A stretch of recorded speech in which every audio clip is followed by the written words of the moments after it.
नमस्कार, स्वागत है। आप देख रहे हैं छत्तीसगढ़िया न्यूज। वक्त हो चुका है छत्तीसगढ़ के दिन भर की खबरों को जानने का। आइए डालते हैं खबरों पर नजर फटाफट अंदाज में। सरकारी नौकरी वाले महिलाओं को नहीं मिलेगी 12,000 रुपए की राशि। जी हां, छत्तीसगढ़ में महतारी वंदन योजना के लिए तैयार किया जा रहा है क्राइटेरिया। जल्द ही लागू होंगे नियम। छत्तीसगढ़ सरकार अपने चुनावी वादों में महिलाओं को 12,000 रुपए सालाना देने का वादा किया था, जिसे अब पूरा करने की तैयारी राज्य सरकार के द्वारा की जा रही है। 80 लाख महिलाओं को इस योजना के तहत विचाराधीन किया गया है। ऐसा माना जा रहा है कि लगभग 20% महिलाएं ऐसे वर्ग से आती हैं जो संपन्न और सरकारी नौकरी या व्यापारी वर्ग की महिलाएं होती हैं, जिसके बाद अनुमान लगाया जाता है कि 10 से 15% अधिक बजट की बढ़ोतरी होगी। छत्तीसगढ़ में महतारी वंदन योजना को लागू करने के लिए नए नियम मुख्य सचिवों के द्वारा बनाया जा रहा है। छत्तीसगढ़ में विधानसभा का बजट सत्र 5 फरवरी से शुरू होगा। ये सत्र 1 मार्च तक चलेगा। इस दौरान कुल 20 बैठकें होंगी। विधानसभा के सचिव दिनेश शर्मा ने बताया कि सत्र की शुरुआत राज्यपाल के अभिभाषण से होगी। इस सत्र में वित्तीय कार्यों के अलावा आगामी सत्र 2024-25 के लिए बजट भी पेश किया जाएगा। गौरतलब है कि सीएम विष्णुदेव साय की सरकार का यह पहला बजट सत्र होगा, जिसे छत्तीसगढ़ के वित्त मंत्री ओपी चौधरी पेश करेंगे। इस बजट सत्र में महतारी वंदन योजना समेत कई विभागों की सरकारी नौकरियों पर मोहर लग सकती है। छत्तीसगढ़ में बड़े विभागों में से एक विभाग शिक्षक विभाग की बड़ी बैठक हुई। 6 घंटे तक चलने वाले इस बैठक में मंत्री बृजमोहन अग्रवाल ने बड़े फैसले लिए, जहां छात्र हित को देखते हुए 9वीं के सभी वर्ग यानी बालक बालिकाओं को निःशुल्क साइकिल मिलेगा। पहले केवल बालिकाओं को साइकिल दी जाती थी, लेकिन अब बालक और बालिकाओं दोनों को साइकिल दिया जाएगा। इसके अलावा 12वीं तक पढ़ने वाले अलग अलग विषय के छात्रों को निःशुल्क पुस्तक दिया जाएगा और यह पाठ्य पुस्तक आने वाले नए सत्र से दिए जाएंगे। साथ ही CS, CA, बैंकिंग, रेलवे, विभिन्न प्रकार के प्रतियोगी परीक्षाओं के लिए सरकार की ओर से फ्री में कोचिंग कराया जाएगा। इसके अलावा मंत्री अग्रवाल ने अधिकारियों को निर्देश दिए हैं कि नई नियुक्तियों को ध्यान दें। शिक्षकों की पोस्टिंग मेरिट के आधार पर आसपास के जिले में ही हो। तो वहीं शिक्षा विभाग के अधिकारी और कर्मचारियों के वेतन को एक निश्चित समय तक देने के लिए कहा है। इसके अलावा राज्य में पूर्व स्थापित 100 कॉलेजों में अंग्रेजी माध्यम के सेक्शन खोलने तथा कार्य योजना बनाने के दिए हैं निर्देश। यानी जिन कॉलेजों में हिंदी मीडियम में पढ़ाई होती थी, वहां अब इंग्लिश मीडियम में भी पढ़ाई कराने की तैयारी सरकार की ओर से की जा रही है। छत्तीसगढ़ होकर के गुजरेगी राहुल गांधी की भारत जोड़ो न्याय यात्रा। 14 जनवरी से 75 दिनों तक चलेगी ये यात्रा, जो छत्तीसगढ़ के 7 जिलों से होकर के गुजरेगी। बता दें कि 20 मार्च तक चलने वाले भारत जोड़ो न्याय यात्रा पूरब से पश्चिम यानी मणिपुर से मुंबई तक होगी। इस यात्रा को कांग्रेस अध्यक्ष मल्लिकार्जुन खड़गे इम्फाल से हरी झंडी दिखाएंगे। यह यात्रा 15 राज्यों से होते हुए मुंबई में समाप्त होगी। तो वहीं न्याय यात्रा छत्तीसगढ़ के 7 जिलों से होकर गुजरेगी और प्रदेश में कुल 536 किलोमीटर की यात्रा होगी। इस यात्रा के जरिए 100 से अधिक लोकसभा क्षेत्र और 337 विधानसभा क्षेत्र को कवर किया जाएगा। जी हाँ, छत्तीसगढ़ के 7 जिले गरियाबंद, महासमुंद, बिलासपुर, रायपुर, कोरबा, मनिंद्रगढ़ और कोरिया होते हुए मध्य प्रदेश में प्रवेश करेंगे। राहुल गांधी की यह यात्रा 6700 किलोमीटर की होगी। एक दिन में राहुल गांधी 100 किलोमीटर। छत्तीसगढ़ में बढ़ते हुए कोविड-19 के मामले के बीच गणतंत्र दिवस के लिए सामान्य प्रशासन विभाग के द्वारा गाइडलाइन जारी कर दी गई है। करीब 2 साल से प्रदेश में कोविड के मामले कम थे, मगर अब फिर मरीज बढ़ना शुरू हो गए हैं। 26 जनवरी को गणतंत्र दिवस कार्यक्रम को ध्यान में रखते हुए छत्तीसगढ़ में कोविड गाइडलाइन लागू की गई है। पूरे कार्यक्रम में यह गाइडलाइन लागू रहेगी। इसे लेकर सोमवार को सामान्य प्रशासन विभाग ने मास्क पहनने का आदेश भी जारी कर दिया है। मतलब है कि सामान्य प्रशासन विभाग ने सभी अलग अलग डिपार्टमेंट, संभाग आयुक्त, छत्तीसगढ़ के सभी जिले के कलेक्टर, जिला पंचायत के मुख्य कार्यपालन अधिकारी को चिट्ठी भेजकर कोविड की महामारी को ध्यान में रखते हुए गणतंत्र दिवस के कार्यक्रम की व्यवस्था करने को कहा है और गाइडलाइन को कड़ाई से पालन करने के भी निर्देश दिए गए हैं। केवल जिला मुख्यालयों में परेड कराने के निर्देश दिए गए हैं। सचिन पायलट का 11 जनवरी को छत्तीसगढ़ दौरा। प्रदेश प्रभारी बनने के बाद पहली बार आएंगे छत्तीसगढ़। पार्टी नेताओं के साथ करेंगे बैठक। जी हां, छत्तीसगढ़ कांग्रेस के नए प्रदेश प्रभारी सचिन पायलट 11 जनवरी को छत्तीसगढ़ आ रहे हैं। प्रभारी बनने के बाद सचिन का यह पहला छत्तीसगढ़ दौरा होगा, जहां कांग्रेस नेताओं के द्वारा जमकर स्वागत किया जाएगा।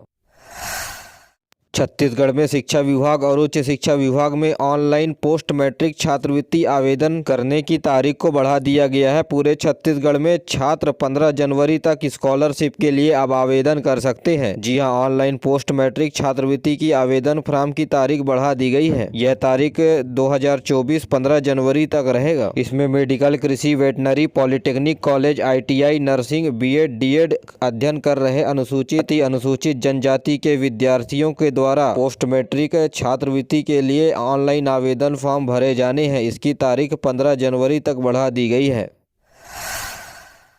में डोर टू डोर ईंधन डिलीवरी होने वाली है। अब घर बैठे ऑर्डर कर सकेंगे डीजल और पेट्रोल। रन एंड हीट कानून के बाद ड्राइवरों की हड़ताल के चलते तेल की कमी सभी पेट्रोल टंकियों में होने लगे थे। पेट्रोल टंकी ड्राई हो गए थे, जिसके बाद छत्तीसगढ़ में अब इंडियन ऑयल के द्वारा घर घर जाकर तेल पहुंचाया जाएगा। यहाँ टैंकरों के माध्यम से आप घर बैठे अपने गाड़ियों में तेल भरवा सकते हैं।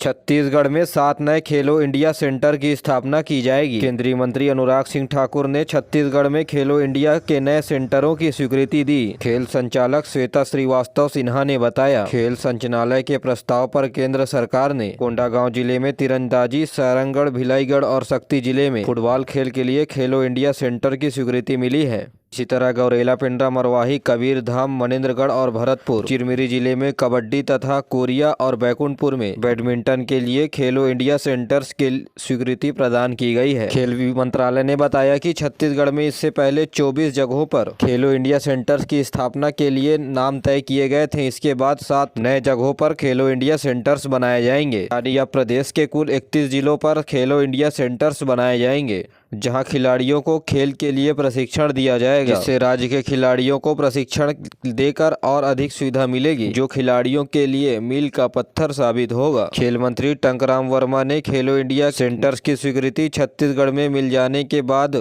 केंद्रीय खेल मंत्री का आभार जताया। इसके अलावा छत्तीसगढ़ के खेल मंत्री ने कहा कि प्रदेश के सभी मैदानों को समतलीकरण कर उनके खिलाड़ियों की सुविधाओं का भी ध्यान रखा जाए। महादेव सट्टा ऐप का मामला, ईडी ने पेश किया 1800 पन्नों का परिवारवाद। अगली सुनवाई 10 जनवरी को। महादेव ऑनलाइन सट्टा मामले में ईडी ने कल पूरक चालान पेश किया। ईडी के वकील डॉक्टर सौरभ कुमार पांडे ने बताया कि विशेष न्यायाधीश अजय सिंह राजपूत की अदालत में पूरक चालान पेश किया गया। 1800 पन्नों का परिवारवाद पेश किया गया।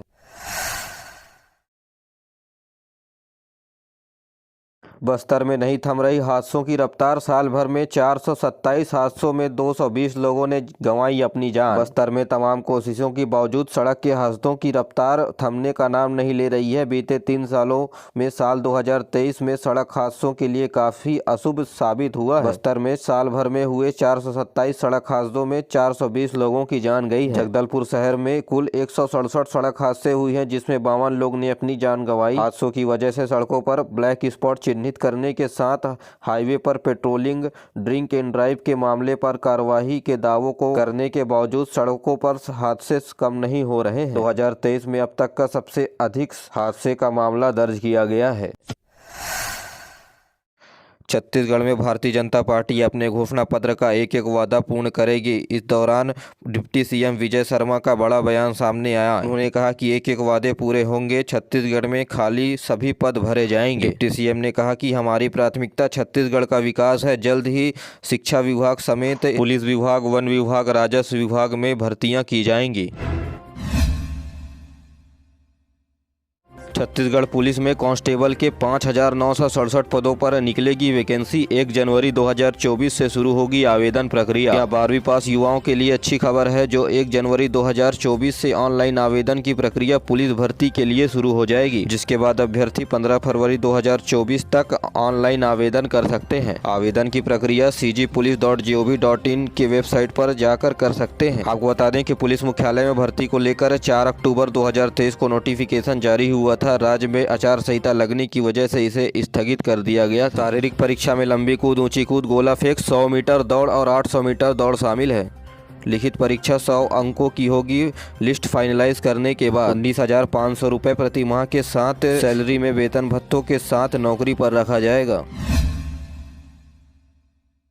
छत्तीसगढ़ में तीसरी आग से नहीं बचेगा लाल आतंक। पुलिस ने की नक्सलियों की सफाई की तैयारियां।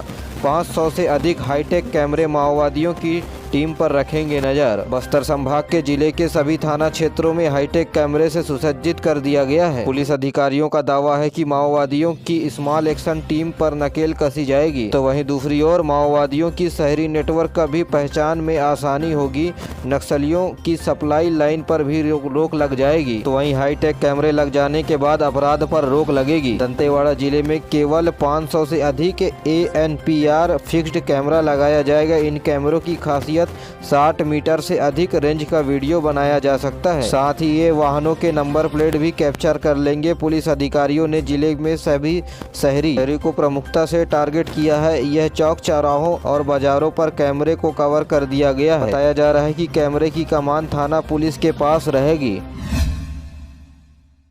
छत्तीसगढ़ के 3 क्रिकेट खिलाड़ी IPL 2024 में खेलेंगे। हरप्रीत भाटिया, सुशांत सिंह को पंजाब किंग्स में शामिल किया गया है, जबकि अजय मंडला को चेन्नई सुपर किंग्स में जगह मिला है। भाटिया का करीब 40 लाख रुपए में बिक्री हुआ है, तो वहीं अजय मंडल और सुशांत सिंह को 20-20 लाख रुपए में खरीदा गया है। ये दोनों खिलाड़ी साल 2013 और 14 के टूर्नामेंट में अपनी जगह बनाई थी, लेकिन मैदान में खेल नहीं पाए थे। आपको बता दें कि IPL 2024 मार्च के महीने से शुरू होने वाला है, जिसकी तैयारियों के स्वरूप खिलाड़ियों के खरीदी बिक्री का काम शुरू हो गया है। प्रदेश समेत 5 राज्यों के विधानसभा चुनाव खत्म हो जाने के बाद अब